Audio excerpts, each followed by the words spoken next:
Kenapa nggak punya tanggung jawab apa-apa?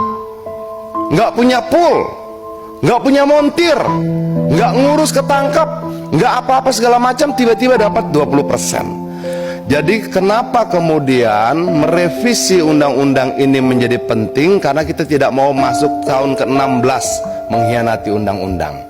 Kita tidak mau masuk ke tahun 17 mengkhianati undang-undang. Kira-kira seperti itu.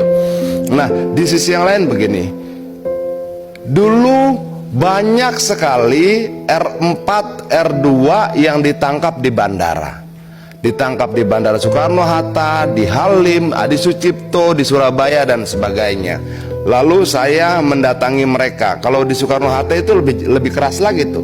Mereka ditangkap, ditahan 6 jam, disuruh push up.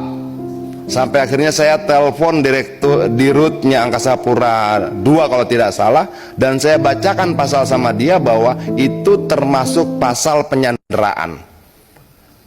Oke. Nah, yang menarik adalah pihak aplikator nggak peduli peristiwa itu terjadi. Mereka tidak peduli supirnya ditangkap, disuruh push up, di beberapa tempat dipukuli dan sebagainya. Mereka nggak peduli. Mereka nggak peduli mobilnya rusak. Mereka tidak peduli SIM-nya habis. Mereka tidak peduli olinya kurang. Mereka tidak peduli apapun yang terjadi di jalanan. Hal yang tidak terjadi pada perusahaan angkutan yang lain.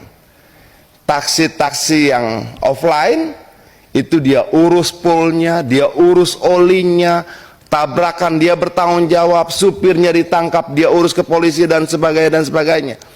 Tapi keuntungannya sepertinya lebih besar yang online ini. Nah, kalau begini pimpinan, kalau kita nggak atur ini dengan baik, kita juga berlaku tidak adil sama rakyat.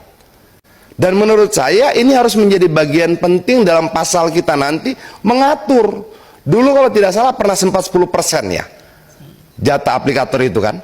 Dan dia naik terus 10, 15, 20. Dalam prakteknya di atas 20. Nah, menurut saya sambil kita menunggu, jika diizinkan pimpinan, sambil kita menunggu proses revisi undang-undang ini, memungkinkan tidak ini kita jadikan kesimpulan untuk kita sampaikan kepada Menteri Perhubungan agar tarifnya diturunkan lagi jadi 10%. Kenapa nggak punya tanggung jawab apa-apa? Nggak punya pool, nggak punya montir, nggak ngurus ketangkap, nggak apa-apa segala macam, tiba-tiba dapat 20%.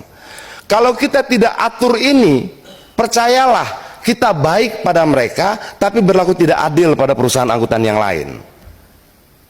Nah, untuk itu menurut saya pimpinan, kalau bisa kesepakatan kita bersama